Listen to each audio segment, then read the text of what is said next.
because each person is taking 5 minutes, and my concern is that the advocates who are appearing for the same client taking 5 minutes each, and then we do not know what we're dealing with, my lord. You appear for which party? For the 9th respondent, for the 9th petitioner, my lord and my lady. The same person? Yes. You had 5 minutes to share between the two of you. Mr. Wanjiku Wamboi has taken more than that.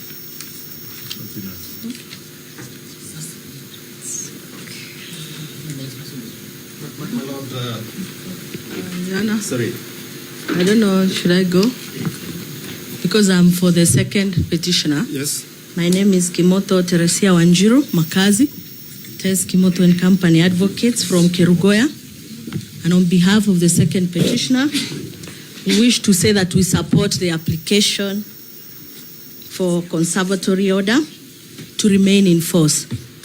And the reason why we are saying so is that if you look at our petition, the prayers that we are seeking... Sorry, my lord, with your permission, my lord, with your permission, I'm sorry, because Ms. Kimodo was submitting, and it was our understanding that for the 9th petitioner, because she is not representing the 9th petitioner, it was our understanding that the minutes that were allocated to us, initially, Mr. Shadrach Wamboi has taken, and we were to compress the same so that all parties appearing, because we are 4 of us, were to iron out those issues and submit, because it's only submitted on one point. So that before she submits, we're requesting kindly for accommodation so that we can air 1 or 2 issues that were left out by Shadrach. Because I was to do a minute, and Mr. Omari was to do another minute as we conclude for the 9th petition. We are sorry about that, so that when she takes up, she'll take it up from a standpoint of... Does it also not bother you that most of the points or the principles you are putting forth have already been put forth even more eloquently and recorded? My lord, that much we agree, but there are 1 or 2 issues that were left out. That is why we wanted to seek for your permission so that we can air all those that... I think we still believe in the old doctrine that a council can stand up and say that I adopt wholly the submissions of a council who has gone before them, because I think these arguments have been put very eloquently, and we have recorded them. Well, if those be the directions, my lord... But I'll give you 2 minutes. 2 minutes. After Ms. Kimoto has finished. We are most obliged. We'll share 1 minute each with Mr. Mari. Thank you. Yes, sir. People are yet to come, including the respondents. I hope you take note of that. There's no need for repetition, absolutely none. Yes, sir. The reason why we are in support of the conservatory orders remaining in force is that when Justice Richard Mwongo was issuing these orders before Kerugoya Law Courts, he had in mind petition E013 and petition E014. So he knew very well what he was doing, because we appeared before him several times and we tried to stop the impeachment proceedings. However, it was not possible, and he consolidated the files. Therefore, if you look at our petition E013, what we are asking for is an apology by the Deputy President of Kenya, Honorable Rigathi Gachagua. So if these conservatory orders are lifted, what are we going to do? Are we not engaging in an academic exercise where our petition has been consolidated, but we are not being given a right to fair hearing, so that the court can understand why we need this apology? And this petition was filed first. It was filed on the 25th September, before the impeachment and after the impeachment. So we are praying that we be given a right to fair hearing. We be heard first. We have nothing against Professor Kindiki. However, once he assumes office, he will now become a deputy president, and therefore we do not need an apology from Kindiki. We need an apology from Rigathi Gachagua, and we need an apology from him when he's at his official residence. No. They will have, no, allow me to. My lord, may I just interfere? The petition by Kimotho and company required the deputy president, then now impeached, to apologize to the National Intelligence Service, NIS, completely overtaken by events. I don't even know why she's here. No. That is uncalled for, and I hope the bench will protect me. I think Ms. Kimotho is rightly before the court. Yes, thank you. Thank you, Judge, for protecting me, because I almost quoted the paragraph 110 of the disposition of this court where you assured us that we are going to have a fair hearing. So therefore, thank you. Thank you, Justice Charo. So what I'm saying is that, yes, so what I am saying is that we need an apology from the Honorable Rigathi Gachagua, him being the Deputy President of Kenya. So what we are saying is that we want him, at least we are going to support even the issues of how he was impeached, so that we can get to the bottom of this. And we still have a chance, because he has not left office. And if he has not left office, then we have a chance to be heard in our petition, E013. So allow us to be heard, so that after we are heard, the court can decide if our petition has merit or not. And that's why we are in support of this. And we do not want a kienyeji apology. Our apology is very clear from our pleadings, because these utterances he made when he was in office, and they carried weight. Why we are insisting is that the NIS team, and especially my client who is affiliated to the NIS, he was affected. In fact, where he stays in Kirinyaga, he cannot stay anymore because of those utterances. No, these issues are in our petition. The respondents have not responded. In fact, our petition is unopposed. So therefore, we are insisting, if at the interim stage, the conservatory orders are lifted, what it means is that we will not have a chance to get what we are praying for in the final stage. So it will be in our view, we will have been overtaken by events at that particular moment. Therefore, when we remove this conservatory order, it only means that we'll have a final order in the interim, because now there will be a new deputy president, and we sued Honorable Rigathi Gachagua when he was the sitting deputy president, as deputy president, not as Honorable Rigathi Gachagua. So we are praying that the court do look at this. There was also an issue of public participation. Once we were consolidated, those are the issues that are also in petition E014, on how the public participation was conducted, which we support. It was hurriedly done. So we did not even have a chance, or many people and many Kenyans did not have a chance to give their views. So again, just 1 minute. Again, this is what we are saying. It will now go to an academic exercise where we just appear before the court and expect just to be told you have no right anymore, and you're overtaken by events, just like some councils were trying to say. That's all. Thank you. Thank you. Your Lordship, for that petitioner. Sorry, my lord, I was to take cue. My name is Sam Nyaberi. You gave indications and directions earlier that we take 2 minutes.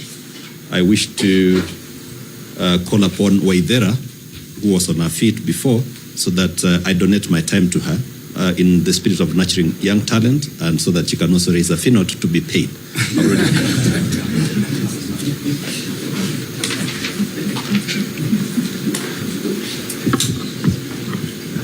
Ms. Waithera, how are you? I'm fine, thank you, my lord. You have been donated time, so take it and make your submissions. Thank you, my senior Mr. Nyaberi. My name is Wanjiko Waithera, for the 9th petitioner. And taking off from where my senior Mr. Wamboi left off, I wish to submit on the issue that the respondents raised in their responses, that is separation of powers, in which they are seeking to have the applications dismissed on account that Parliament has the respondents, that is the Senate and the National Assembly, have privileges to conduct their proceedings, and such proceedings must not be challenged in court. And I wish for this court to be guided by the decision of Justice Lenaola in the Commission for Implementation of the Constitution versus the National Assembly of Kenya and two others, 2013 EKLR. And I will quote part of the passage where the court said that, to my mind, the separation of powers is not an absolute,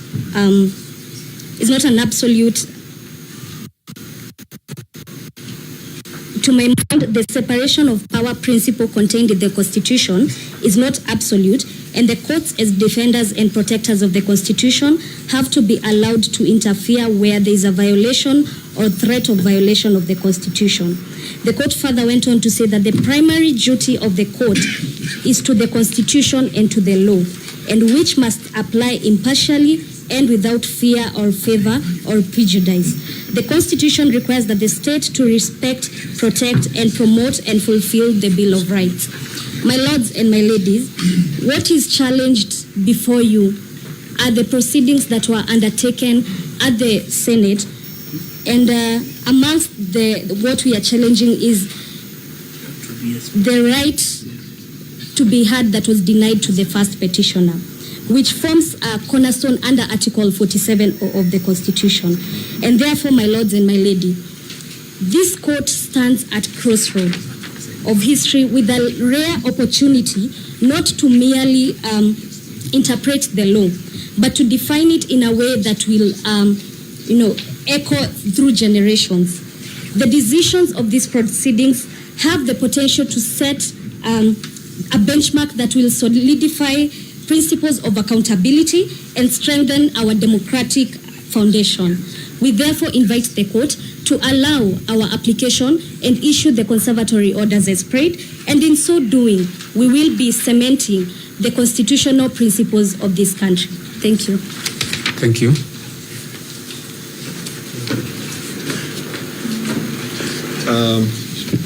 My Lord, having had that, we organize Ms. Omari will do a wrap for 30 seconds or 1 minute.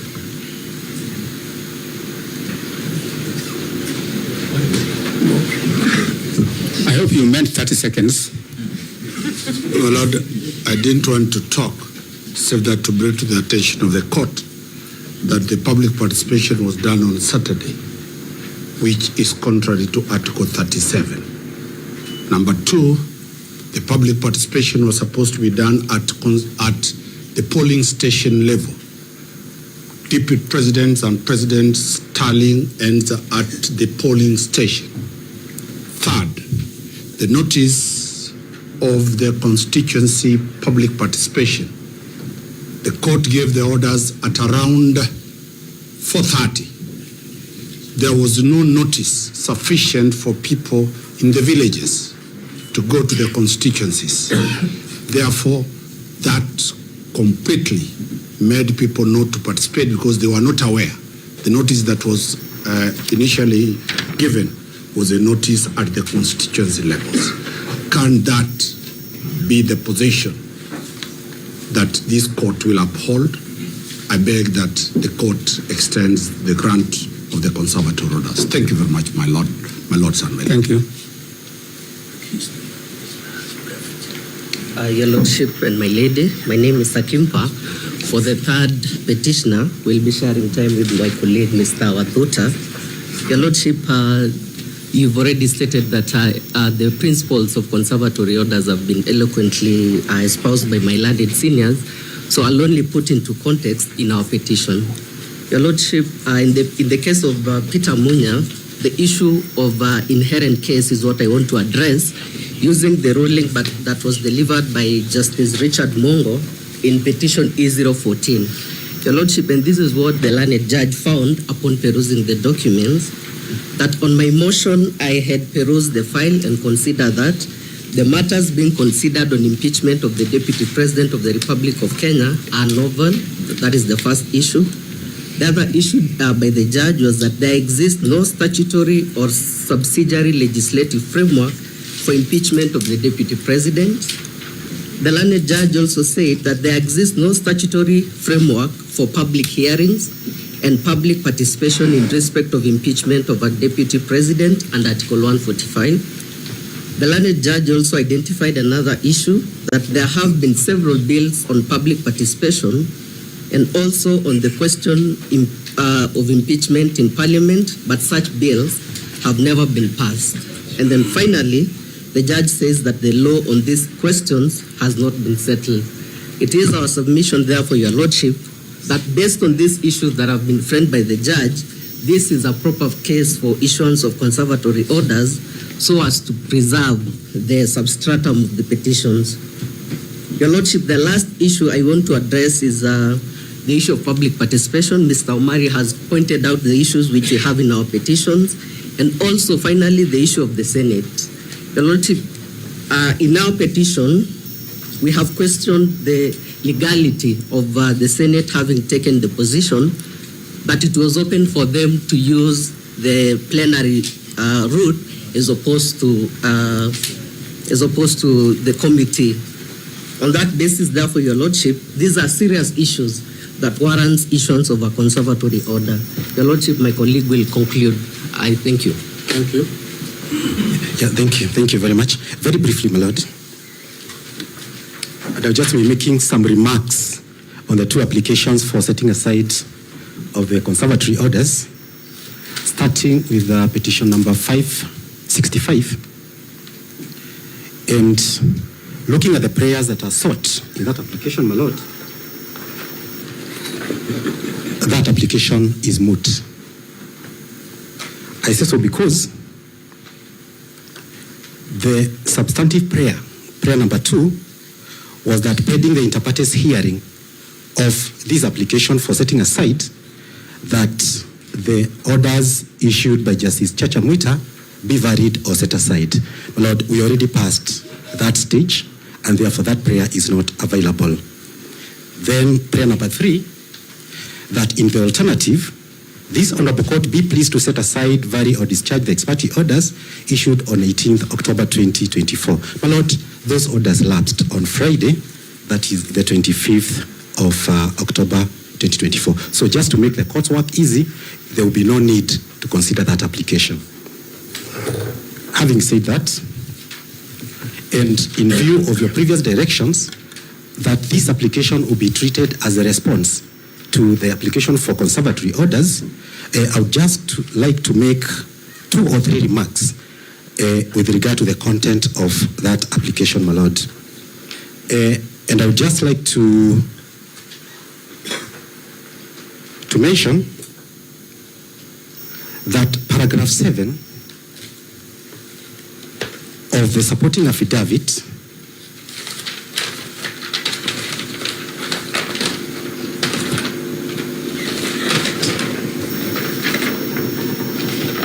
sworn by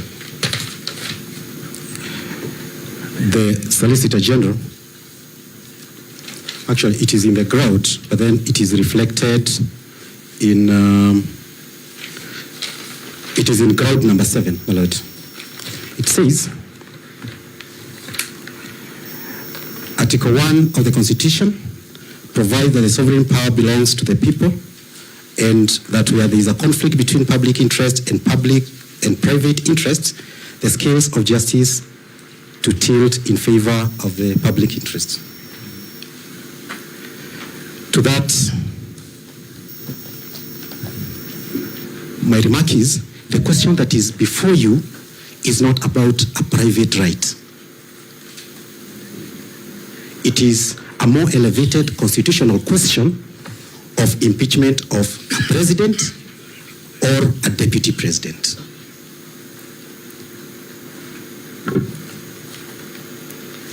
Again, paragraph 8 states that the Constitution does not envisage a vacuum in the office of the deputy president, and as such, it is in the interest of justice that interim orders be stayed, varied, or set aside. My Lord, Article 149 and Article 150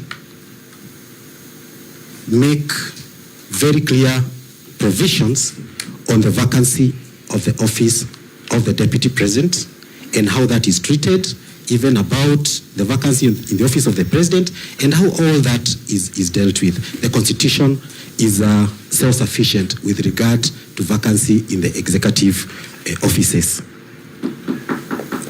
Just 1 minute.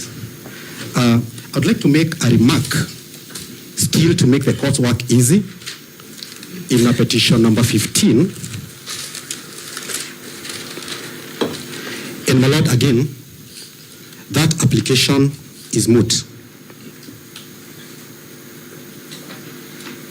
I had to check the one that is on CTS just to be double sure. And the substantive prayers that are sought are prayer number 3.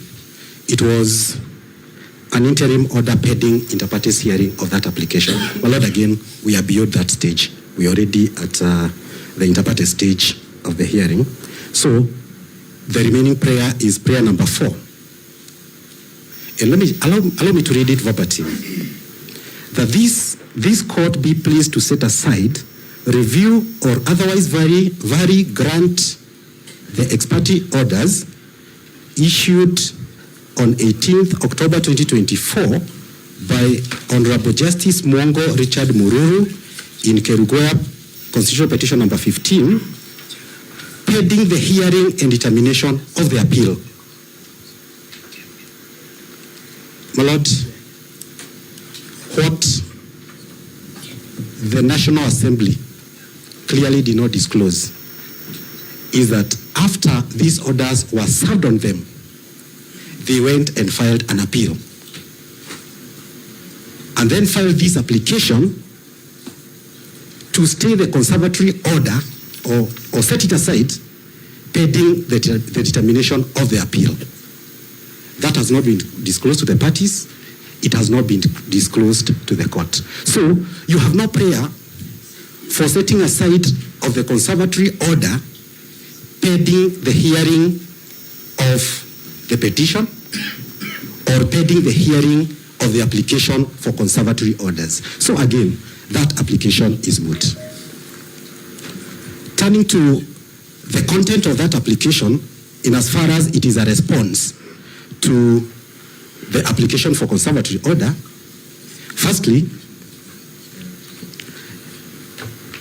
the decision or the subject of the petition before that court was the proceedings before the Senate. Then again, the National Assembly was not necessarily the aggrieved party, but again, they cried louder than the bereaved. Again, if you look at paragraph 6 of the supporting affidavit, shown by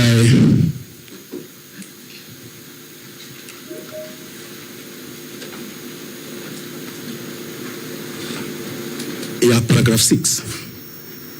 The applicant is aggrieved by the order of 18th October 2024 and seeks for the order to be temporarily set aside. Not entirely, my Lord. Temporarily set it aside, pending the hearing of the appeal. My Lord, that is not an appropriate ground because no appeal has been placed before you. At paragraph 7, which is a serious misconception. Yes, my Lord. You had very few minutes. I think you have exhausted them. Judge, I beg only two. Only two, Judge. Thank you. At paragraph 7, you realize another basis of making this application, which is a very serious misconception. And it says, a presidential system of government works based on the doctrine of collective responsibility. This is a constitutional democracy that we have. The doctrine requires members of the cabinet to work in unison for the sovereign and promote the collective policy agenda. In pure presidential systems, which is not ours, the president retains the discretion to dismiss a member of cabinet who falls short of the expectation. Well, one of the reasons why we have the current constitution is to prevent this very mischief. So, we can clearly now see the underwriter of all this impeachment process. It is the president who decided a member of the cabinet should not be here. So, this is a process that is... Objection, that is evidence from the bar. I'm just picking a paragraph in the supporting affidavit. Mr. Watuta, Yes, Judge. please conclude your remarks. Very well. Thank you. Yeah, and even more worrying is paragraph 8. Additionally, reinstatement is inconceivable where the member of the cabinet has lost confidence of the sovereign and parliament. My Lord, Article 150 sets the ground for impeachment of a deputy president. Lack of confidence is not one of them. Lack of confidence by parliament in the deputy president is not one of the grounds. So we can clearly see the reason why we have the impeachment process. Who is the sovereign? The people. When did the people say we have lost confidence in the deputy president? So all these other grounds, as we will demonstrate at the hearing of the petition, is that it's just a facade, it's just a face to hide the real intention of members of parliament saying we have lost confidence in this particular person. I do not want to go to paragraph 9, but again, those are matters that we'll deal with at the petition stage. But all in all, my Lord, you only have two applications to consider, the ones for conservatory orders. The one for setting aside the conservatory orders, my Lord, I've made your work easier. Most obliged. Thank you very much. Thank you.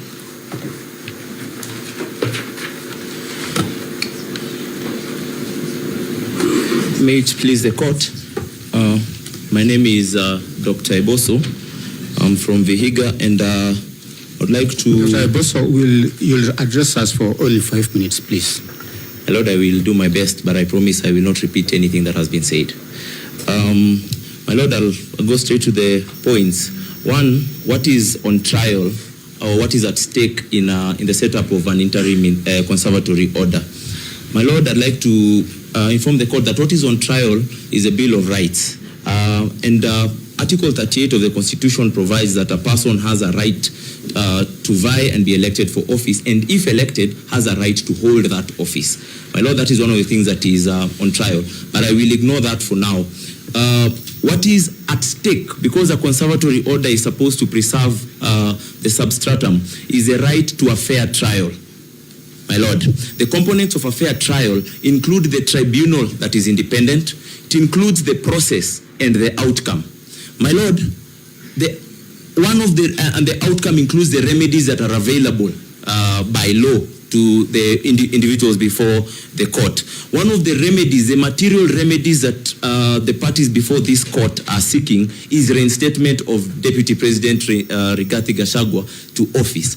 Therefore, and I will demonstrate when I talk about the Wajir case at the end, that once a new person assumes that office, that remedy is completely taken off the table. And that means these conservatory orders are actually at the heart of a fair trial. And a fair trial is among the rights under our constitutions that cannot be limited. It is not that a fair trial is absolutely not limitable, but that the state through its action or any person through their deliberate action cannot limit the right to a fair trial. Why do I say this? During a trial, the witnesses may die naturally. COVID may happen and cases are delayed naturally. That is extrinsic and it may affect a fair trial. But the court must never do anything deliberately that would impede a fair trial or that would be imputed as limiting the right to a fair trial. So, my Lord, by lifting this conservatory order, you will be actually limiting the rights of the petitioners to a fair trial by taking away a very material remedy to the remedies that are available to them. I'd like to talk about what is the place of the Bill of Rights under our Constitution and the concept of public interest, because it has come up very much. Now, our Bill of Rights under our Constitution is very fundamental. The Bill of Rights, the chapter on the Bill of Rights, is the only chapter under our Constitution that has its own doctrine of interpretation. And the Bill of Rights is enjoyed individually as per Article 19, is by individuals. It is actually antithetical to the concept of human rights and individual human rights to say that the Bill of Rights will be enjoyed at the behest of a public interest. They are actually specified there expressly, especially to be enjoyed in spite of the public interest. So I feel like the argument that the public interest should be balanced against the Bill of Rights is antithetical to the very concept of the Bill of Rights. The limitations of the Bill of Rights is captured in Article 24, and I would have read the entire article for us to see, but the provisions that it provides is that the Bill of Rights will not be limited except by law, and then only in a manner that is reasonable and justifiable. My Lord, the public interest that has been propounded by at least the response by the Attorney General, or the application that by the Attorney General, did not disclose the legal basis of that public interest. In fact, it was just general. And it brings me to the question. It reminds me, in 1945, the Supreme Court of the United States was faced with a case about the Anti-Obscenities Act or Anti-Pornography Act. And Justice Stewart, unable to define what pornography is, in his concurring opinion, wrote, "You will know it when you see it." My Lord, that is the kind of public interest that the Attorney General is asking us to use to balance against the Bill of Rights. A public interest that we cannot really tell what it is. My Lord, the public interest that should be able to limit the Bill of Rights must be founded in law. There must be a legal basis for which you're saying this is a public interest. Whatever the Attorney General has propounded, in fact, has not even specified. It must not be vague. It must be very specific so that we can assess its reasonability and whether it can actually be justiciable or it's justified within a democratic society. My Lord, I saw in the response by the National Assembly, the public interest has been a bit defined and has been stated as the fact that we do not have an IEBC. My Lord, that is not a legal question.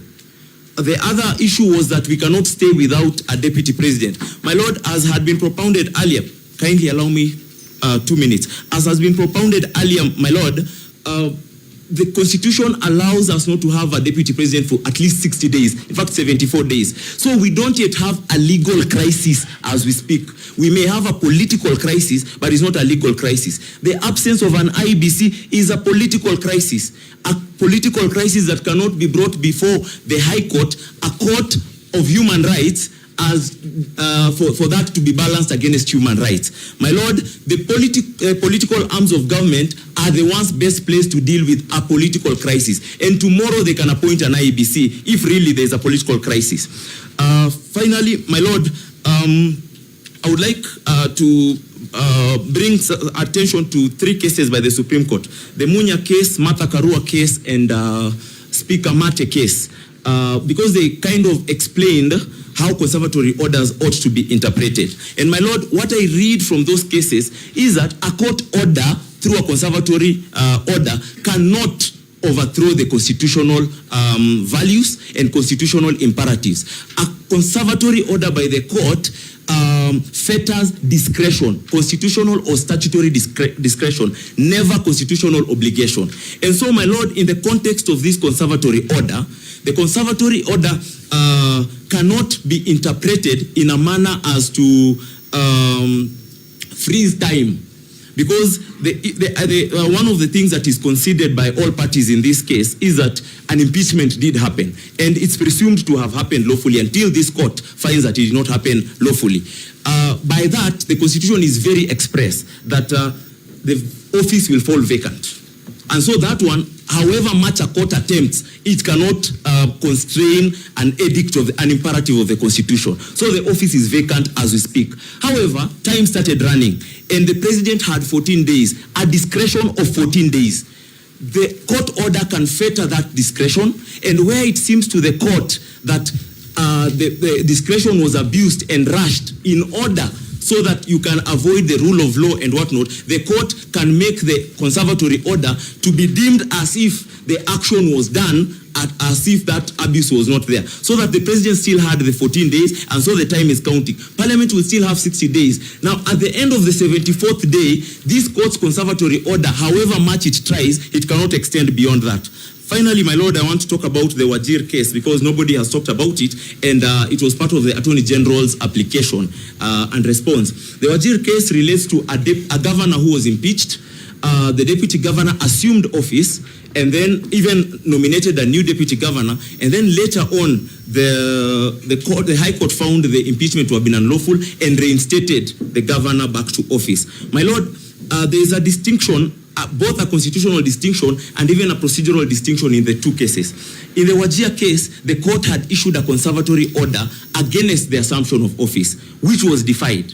But aside from that, because that still is arguable as to whether a conservatory order can do that, there is the question of part of the rule of law and a fair trial is the enforcement, the enforceability of a court order. Now, a court order may be enforced against the deputy governor or the governor of a county. But as per our constitution and as per the holding of BBI in the BBI case, the presidency is absolutely immune. No amount of court order will be issued that will be able to be enforced against it. Because who will enforce the court order declaring the office of president vacant? My lord, it's the political arms of government that can deal with that. And that might be one of the issues that are political questions that the court cannot really address. So, my lord, as far as the office of the deputy president is concerned, such an order cannot come from this court. We cannot allow the conservatory order to be lifted, and then we imagine that we will be able to enforce an order removing Professor Kindiki from office. My lord, thank you very much. I'd like to ask my co-petitioner, I think petitioner number 12. I wish to make an application under Article 57 of the Constitution. All the members of the site. The owner is now 2:30. Some of us have to eat at 7 intervals. Also, I'm mindful of the court. You have been sitting all the time. You must be now very tired. Let us adjourn to resume that. I think those who are angry can leave. Strong ones. My lord, I would like to support the request, very polite request from Dr. Haminwa. Dr. Haminwa is the #1 longest serving member at the bar. And yours truly is #2.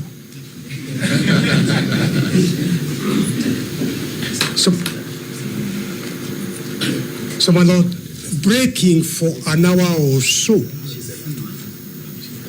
is a very appropriate thing to do, and I ask the court. Do we want to break by some order? Yes. We want to complete the applicant's case, then we can break.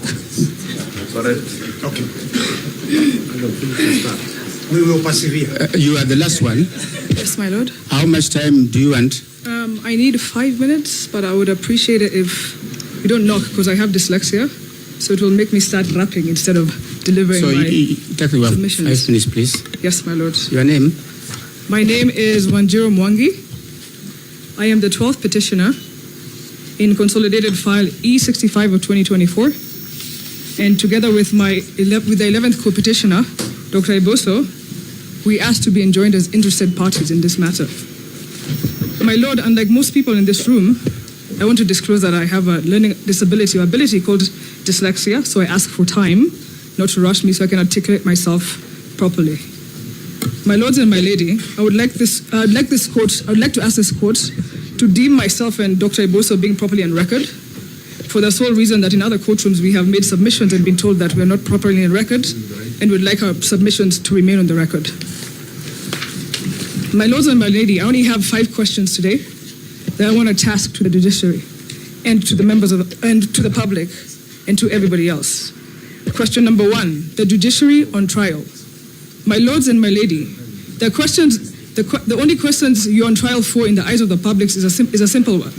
Is the judiciary truly impervious to the reach of the corrupt and the political class, locally and internationally? If the answer is yes, the Bill of Rights must be respected and upheld. For this, I rely on Article 159.2, justice shall be done to all, irrespective of status. Read together with Article 27.2, which states, equality includes the full and equal enjoyment of all rights and fundamental freedoms. Question number 2, the Constitution on trial. My lords and my lady, the second question the public will be asking is when our Constitution is on trial, because it is no doubt on trial, will the judiciary bend to the insurmountable political pressure, or will jurisprudence, the Constitution, and the rule of law prevail in such adversity? If the answer is yes, then the conservative orders must be stayed. For this, I rely on Article 27. Every person is equal before the law and has the right to equal protection and equal benefits of the law. Question number 3, the laws on trial. My lords and my lady, the third question that is important to the public is that once a court clearly states that a right is absolute, as this court did on the 23rd of October 2024, then the public will be interested to see and know if the court will uphold its own directions.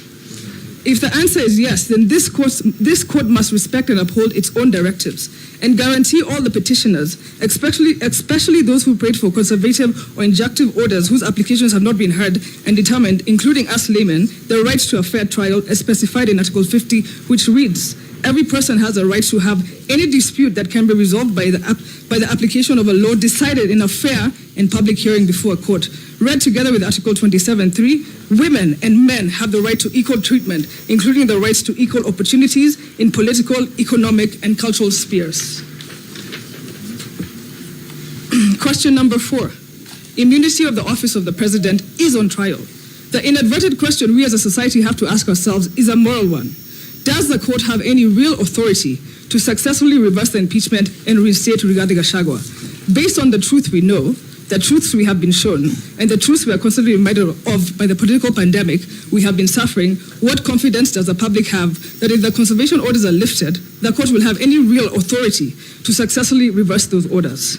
Then, under the same assumption, the ascension of Professor Kindiki will succeed after that in a manner of what we expect to be ours, despite the numerous legal ambiguous questions, ambiguous queries about gazette notices in the middle of the night and a lack of IBC commissioners to vet or validate the public participation in that manner. The answer is no. The court will be unenforceable, will be unable to enforce on the office of the president as enshrined in the Constitution and affirmed by the Supreme Court. The court does not have jurisdiction to force Kindiki, if he's sworn in, to recuse him, to impeach himself. That is the real conundrum in a nutshell, and is as simple as the deputy president assumes office, and if the president is unwell, does the judiciary in fact find the impeachment sorry, let me just say it again, please. The real conundrum in a nutshell is as simple as this. If the deputy president assumes office, and then the president is unwell, and the judiciary does in fact find the impeachment process was flawed from the National Assembly due to violations of the Constitution, what then? Will the acting president impeach himself as a deputy president? Can he even, is it even possible, and who would enforce those orders? The conservation orders cannot be lifted if they will be rendered a nullity, null and void. For this, I submit Article 27. The state shall not discriminate directly or indirectly against any person on any ground, including race, sex, pregnancy, marital status, health status, ethnic or social origin, color, age, disability, region, conscience, belief, culture, dress, language, or birth. Question number 5, and my final question today, is our system is on trial. My lords and my lady, on this final note of mine, I humbly stand before you as a layperson with arguably what I hope to be some of the best legal minds in this country. As our nation is once again at the precipice of a revolution, as the spirit of our nation is reawakening, I submit to you one of the most progressive documents in the modern world, our Constitution, a document which guarantees even terrorists due process, whose preamble starts with "we, the people of Kenya," and ends with "adopt, enact, and give this Constitution to ourselves and to future generations. It is time to take our place. It is time for the Constitution to prevail. It is time to no longer allow political urgency to override judicial processes. Our country will still be intact in 30 days, and it will still be intact in 60 days without a deputy president. Our Constitution went so far to envision not only the vacancy of the deputy president, it planned for the eventuality of both the president's office and the deputy's office being vacant. Kenya will be fine. We, the people, will be fine. Let the natural cause of justice prevail. It is what we envisioned, and it is what we envisioned for an independent judiciary. Thank you, my lords and my lady. I submit the floor. Thank you.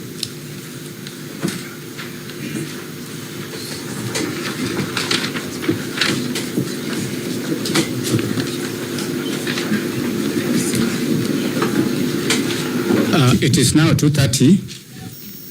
We will adjourn. I want the assurance that we are coming back for the respondent's case. Yes. Your Lordship, that's not correct. My name is Moraro Moke, Counsel. I'm the 43rd petitioner.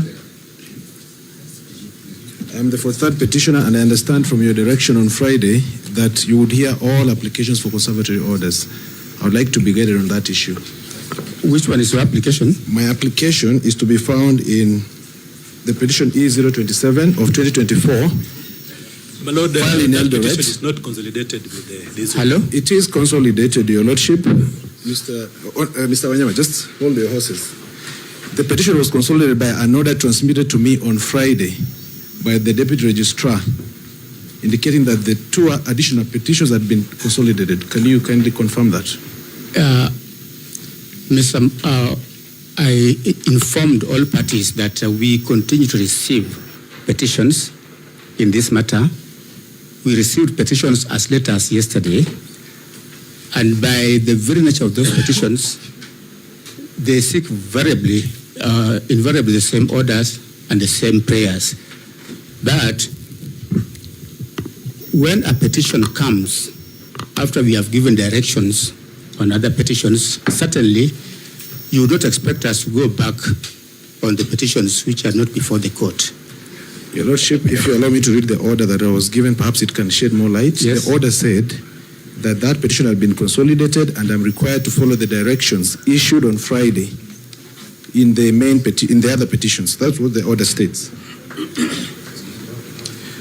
My Lord, unless I'm mistaken, we were here to hear applications, two applications in petition, one in petition 522, one in petition 565. Equally, we were here to hear two applications from this side that my Lord directed will be treated as the responses to the applications on the other side.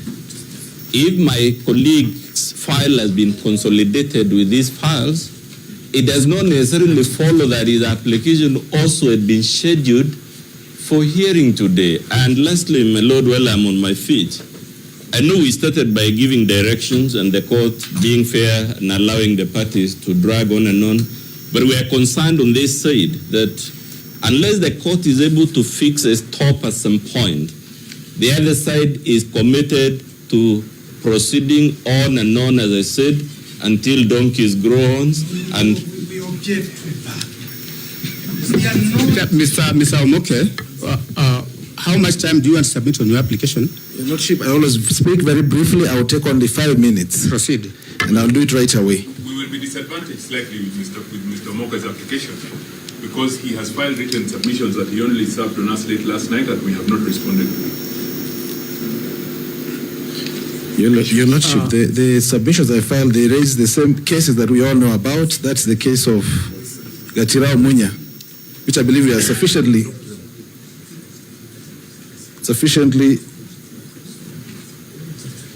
aware of.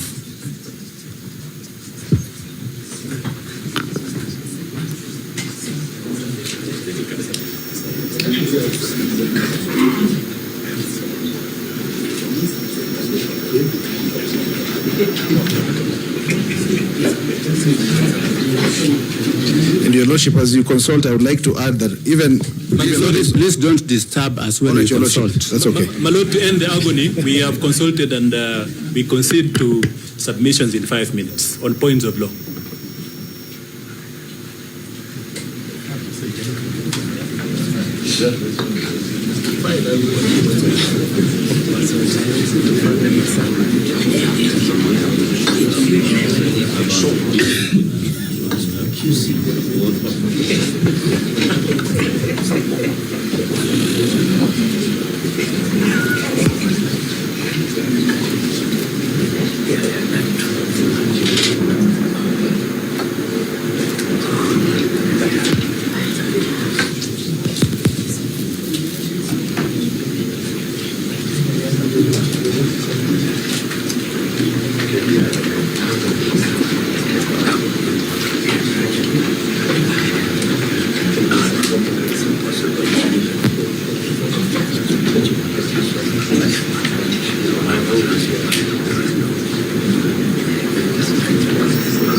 These are the directions we are giving.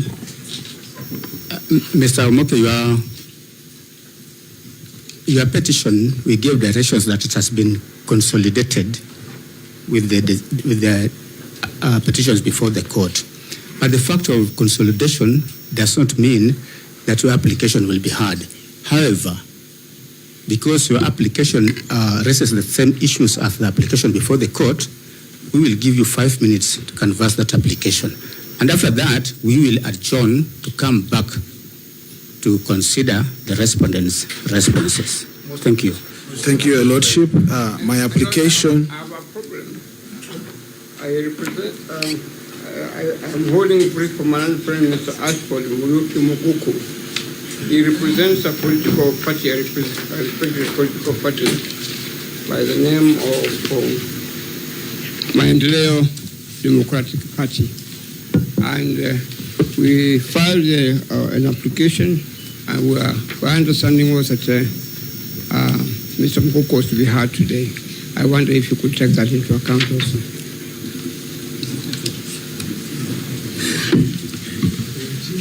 Maendeleo Democratic Party. Which petition? Which petition is that? It was not really a petition, it was a motion application. In which matter? In which matter? It was to be enjoined in the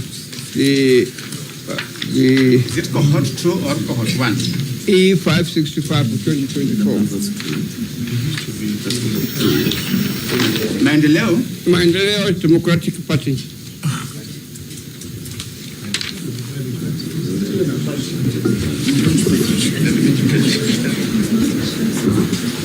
My Lord, that's not a party in both cohort 1 and cohort 2. Maendeleo Democratic Party is not a party in any of the two cohorts. It's not a party in any of the two cohorts. I see. That's interesting. Okay, Mr. Omoke. May I say something again?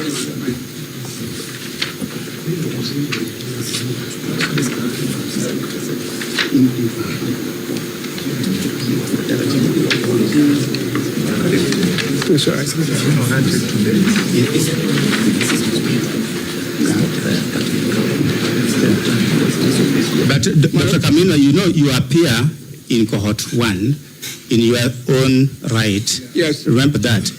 So if you want to submit in your own right, we will allow you. But for the person you are holding whose brief, you don't appear to see where he is. I think Ashford himself, I don't know. Just look for him so that he can prosecute his case. But in the meantime, let's have Mr. Omoke. One final word, my Lord. My Lord, I like being human, and I like taking care of the interests of the judges when they are sitting. You are human. Why don't we adjourn tomorrow? Dr. Kaminwa, please. It's okay. We are very human. All that I'm saying, can we start tomorrow? Let's have Mr. My Lord, I think the cat is coming now out of the bag. Mr. Omoke, You have 5 minutes. Cut now.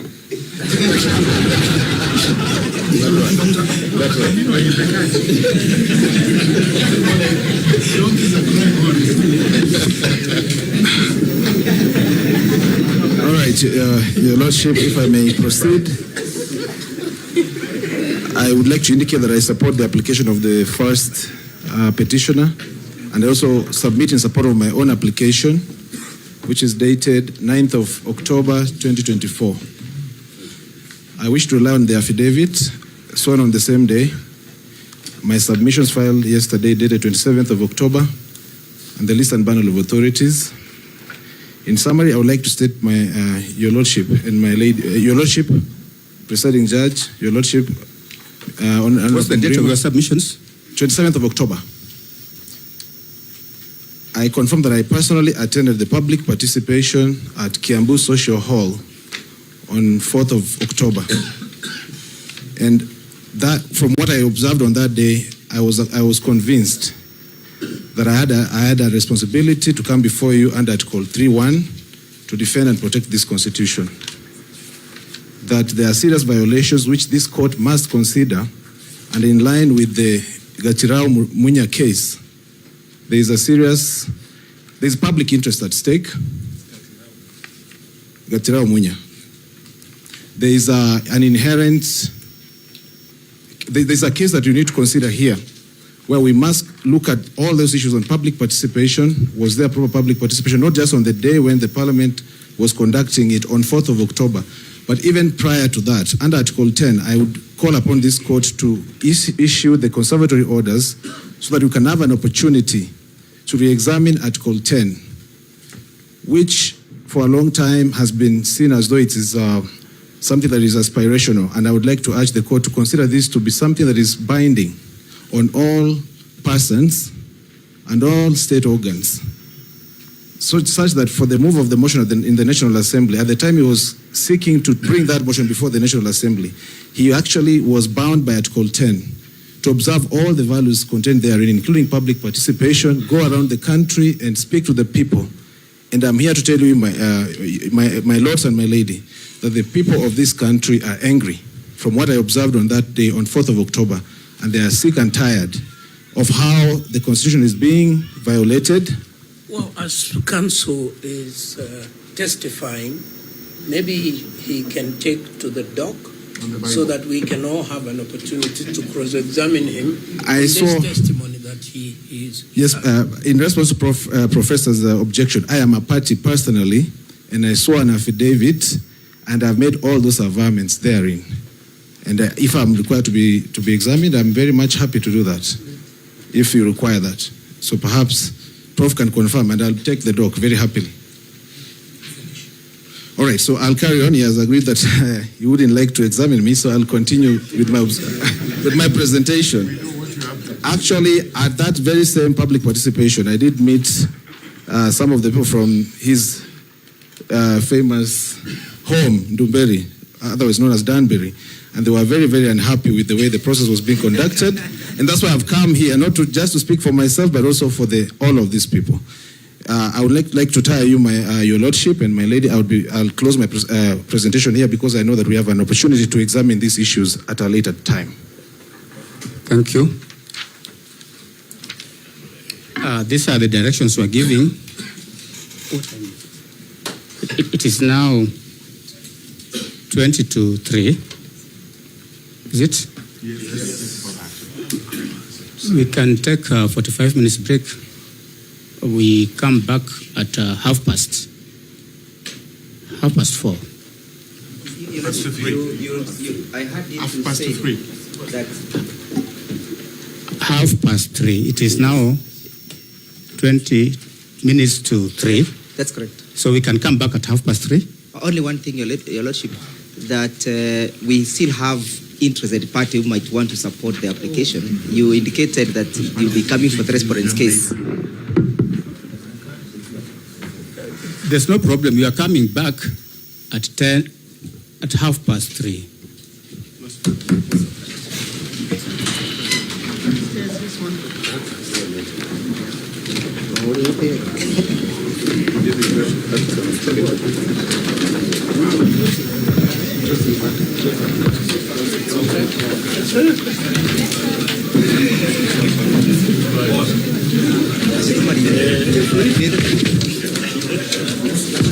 Excuse me. I'm looking for the quorum for E565 of 24. Kindly, if you have the quorum for E565, we need it to make copies.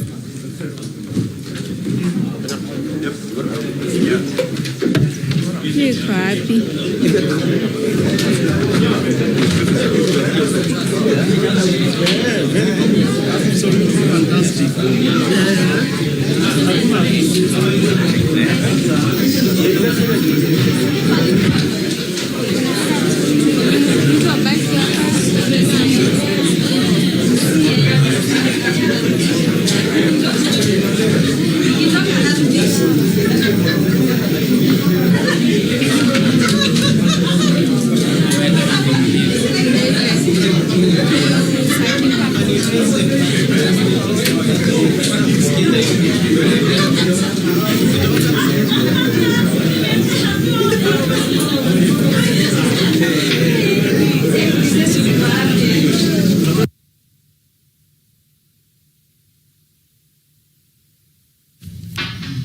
It is